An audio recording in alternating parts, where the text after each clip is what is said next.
Es el 29 de mayo de 1988 y algo previamente inimaginable está sucediendo en la pista del aeropuerto Vnukovo de Moscú. El avión presidencial estadounidense, el Air Force One, está en tierra. El presidente Ronald Reagan baja del avión junto con su esposa Nancy. Este es el cuarto encuentro entre Reagan y Gorbachov, pero el primero en territorio soviético. Los líderes de la Unión Soviética y los Estados Unidos están allí para firmar un tratado que reducirá significativamente los misiles nucleares de corto y mediano alcance. Pero lo más significativo es otra cosa. Está claro que la Guerra Fría entre las dos naciones, que ha moldeado los eventos globales durante 40 años, está llegando a su fin. Y aunque esto puede parecer un empate aceptable para ambas partes, la realidad es distinta. De hecho, es una victoria decisiva para Estados Unidos, algo que pronto se confirmará con el colapso del Imperio Soviético en Europa del Este y posteriormente con la disolución de la Unión Soviética. Así que cuando, 2 días después, Reagan y Gorbachov pasean por la Plaza Roja entre aplausos de la multitud local, charlando y bromeando con ellos, se presenta una gran paradoja. Esos aplausos y el ondeo de banderas están dirigidos a un hombre cuyas políticas inflexibles lograron superar a su país, agotarlo económicamente e imponerle un modelo de paz según sus propios términos. Es por esto que, hoy en día, Ronald Reagan es considerado el hombre que más contribuyó al colapso de los regímenes comunistas en Europa del Este.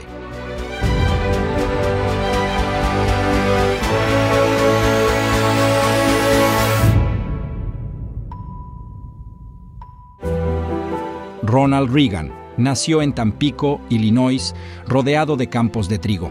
Su padre bebía y estaba frecuentemente desempleado, mientras que su madre era muy devota. Ronald era el hijo del medio de 3 hermanos. Le iba bien en la escuela, trabajaba duro, pero nunca tuvo muchos amigos. Asistió a la secundaria y a la universidad en Illinois antes de convertirse en reportero de radio en el vecino estado de Iowa. Allí, utilizó su talento para contar historias desde la infancia, narrando partidos de béisbol basados en escasas actualizaciones de telégrafo e inventando vívidamente el resto. Se dice que una vez, cuando el telégrafo falló, inventó un pasaje entero y bastante largo del juego en el momento. En 1937, durante una asignación en California, hizo una audición para Warner Brothers y tuvo éxito. Tenía una apariencia atlética, una voz agradable, una sonrisa amigable, y pronto obtuvo su primer papel en la película Love is on the Air. Con el tiempo participó en unas 60 películas, generalmente interpretando a personajes simpáticos. Algunas de estas películas tuvieron éxito en su momento, aunque nunca recibió nominaciones a premios importantes, a diferencia de su primera esposa, Jane Wyman, a quien conoció en 1938 mientras filmaba Brother Rat. Jane ganó un Oscar y 3 Globos de Oro. Reagan evitó el servicio activo en Europa durante la Segunda Guerra Mundial debido a un problema de visión y trabajó en la división de propaganda cinematográfica del ejército. Después de la guerra, se convirtió en presidente del Screen Actors Guild, liderándolo en una época en la que Estados Unidos comenzó su cacería de comunistas. Especialmente en Hollywood, surgieron listas de supuestos comunistas y simpatizantes, quienes perdieron sus trabajos, fueron interrogados, avergonzados públicamente e incluso encarcelados. Aunque Reagan siempre eligió cuidadosamente sus palabras, apoyó a quienes llevaron a cabo estas purgas. Posteriormente se descubrió que, bajo el alias T-10, informó al FBI sobre varios colegas. En esa misma época, su vida personal cambió drásticamente. Se divorció de Jane Wyman y 4 años después se casó con Nancy Davis, con quien estaría el resto de su vida. En 1957, aparecieron juntos en Hellcats of the Navy. Commander Abbott. Case. I was afraid you wouldn't come. Para entonces, Reagan era más conocido por la televisión que por el cine. Fue anfitrión de General Electric Theater, un programa de CBS que adaptaba historias o obras de teatro en episodios de media hora, patrocinado por General Electric. Reagan actuó en algunos episodios, pero principalmente presentaba y cerraba cada programa. Y para lo que eran esencialmente mensajes del patrocinador, Su estilo de presentación era notablemente agradable y profesional. Good evening. Tonight, General Electric devotes its entire program to an exciting half-hour musical production starring Judy Garland. Gracias a este programa, que eventualmente produjo, Reagan se hizo rico. También trabajó como orador motivacional para General Electric, viajando por Estados Unidos durante más de 8 años y hablando con 250.000 de empleados. Estas habilidades le serían muy útiles cuando entró en la política a principios de la década de 1960. Se convirtió en representante del ala más conservadora del Partido Republicano y ganó las elecciones a gobernador de California en 1966. Como gobernador, tomó medidas enérgicas y se ganó muchos enemigos. El incidente más notable ocurrió en 1969, cuando utilizó la fuerza para reprimir protestas en Berkeley. El uso de munición real por parte de la policía causó una muerte, y el despliegue de 2.000 miembros de la Guardia Nacional fue visto como una violación brutal a las libertades democráticas por los manifestantes, en su mayoría estudiantes universitarios. Reagan soportó esto. Fue reelegido en 1970 y luego persiguió la presidencia. En 1976 perdió por poco la nominación republicana frente al presidente Gerald Ford. Pero en 1980 regresó a la contienda y esta vez llegó a las elecciones generales. Aunque muchos lo consideraban poco preparado y simplista, en los debates con su oponente, el presidente Jimmy Carter, mostró su habilidad para conectar con el público. A recession is when your neighbor loses his job. A depression is when you lose yours. And recovery is when Jimmy Carter loses his.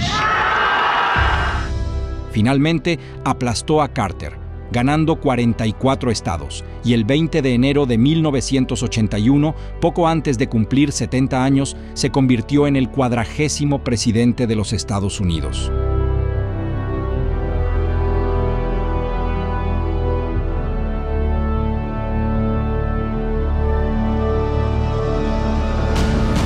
En su campaña de reelección, Reagan seguía siendo el presidente más anciano en la historia, enfrentándose al mucho más joven Walter Mondale. Mondale termina derrotando a Carter de manera aún más abrumadora que 4 años antes y por lo tanto pasa casi toda la década de 1980 en la Casa Blanca. A pesar de ser subestimado inicialmente, pronto demostró que tenía una visión clara del mundo que quería promover y no temía asumir responsabilidades ni enfrentar críticas por ello. Cuando los controladores de tráfico aéreo de los Estados Unidos se declararon en huelga, despidió a 11.000 de ellos y los reemplazó parcialmente con personal militar, celebrando un gran éxito cuando no ocurrió ningún desastre. Introdujo una nueva política económica conocida como Reaganomics, que redujo drásticamente los impuestos, especialmente para los más ricos, lo que estimuló un fuerte crecimiento económico. Sin embargo, junto con recortes en programas sociales, también amplió la brecha entre ricos y pobres. Los expertos aún debaten si el modelo económico de Reagan fue brillante o si contribuyó a problemas económicos futuros, particularmente un enorme aumento de la deuda nacional. También surgieron escándalos. El más infame fue la revelación de que la administración de Reagan había vendido secretamente armas a Irán, un adversario de Estados Unidos, a pesar de un embargo internacional, y usó los fondos para apoyar a insurgentes que luchaban contra el gobierno izquierdista en Nicaragua. No en vano, la manera y la indiferencia con la que era capaz de descartar todos los temas desagradables le valieron el sobrenombre de el presidente de teflón. Quizás el momento más desafiante de su presidencia ocurrió solo 69 días después de su primera investidura, cuando John Hinckley, un hombre con problemas mentales, intentó asesinarlo para atraer la atención de la actriz Jodie Foster. Hinckley disparó 6 veces, hiriendo gravemente a Reagan, a 2 oficiales de seguridad y al secretario de prensa de la Casa Blanca, James Brady. A Reagan le perforaron el pulmón, pero después de la cirugía su condición comenzó a mejorar rápidamente. El atacante fue declarado inocente por motivos de demencia y encerrado en una clínica psiquiátrica, de donde fue liberado en 2016 después de 35 años. Sin embargo, nada de lo que ocurrió durante su presidencia se compara con su política hacia la Unión Soviética. No tuvo miedo de llamarla el imperio del mal y abandonó la diplomacia cautelosa de sus predecesores.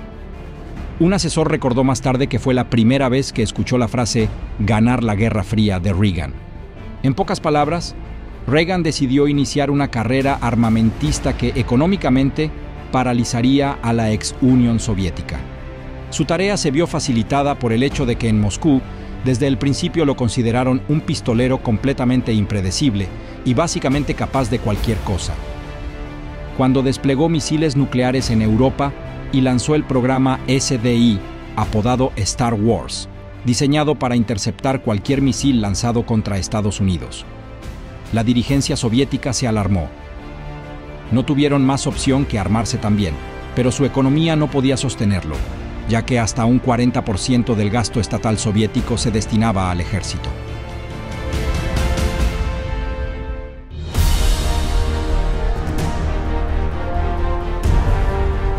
En 1985, Mikhail Gorbachev asumió el poder en el Kremlin, trayendo una nueva perspectiva, y las relaciones entre ambas naciones mejoraron. Reagan, sin embargo, reconoció la precariedad de la situación y no relajó sus esfuerzos. If you seek liberalization, come here to this gate. Mr. Gorbachev, open this gate.